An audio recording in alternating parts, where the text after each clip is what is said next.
In dealing with debt, we are learning about the billions of dollars airlines are making on air mileage credit cards. Let's turn to Ted Rossman, the senior industry analyst at Bankrate.com. Thank you for being here, Ted. I love the mileage, but airlines seem so interested in getting company credit cards. All are making money with these credit cards. What can you tell us? Yeah, these cards are big business. In fact, Delta makes about $8 billion a year from American Express.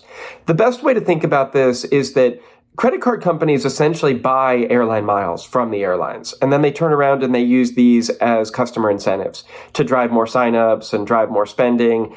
Everybody wants a deal, right? So if you dangle 50,000 miles or a free flight for getting a new credit card, it's all about that loyalty game.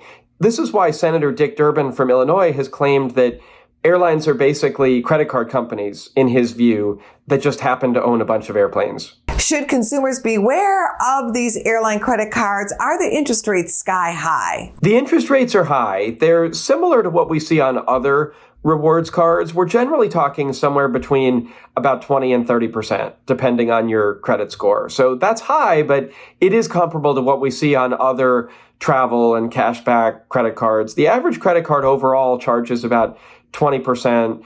Rewards cards tend to be a little bit higher.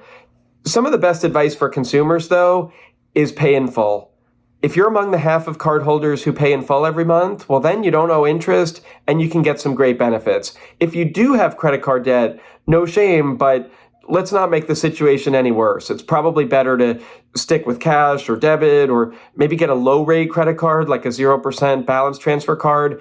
Don't pay 20% or more in interest just to get a few percentage points back in cash back or airline miles. What's the best way to get the most out of an airline credit card, not lose money, and take some great trips? It really starts with paying in full and avoiding those high interest rates. And that's something that half of cardholders do in a typical month.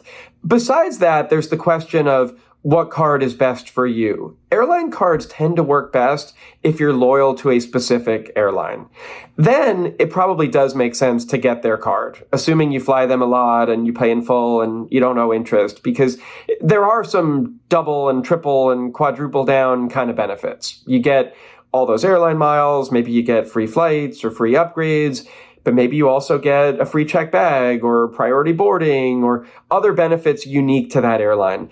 On the other hand, if you're more of an infrequent traveler, or you tend to play the field depending on who has the best prices and the best availability, well, then I might suggest a more general purpose travel card, something like the Chase Sapphire Preferred or the Capital One Venture, or Cashback. Cashback is actually Americans' favorite credit card reward. It doesn't tend to be quite as lucrative as travel, but it is more simple and straightforward and universally appealing. Tremendous information. Thank you, Ted. No problem. Thank you.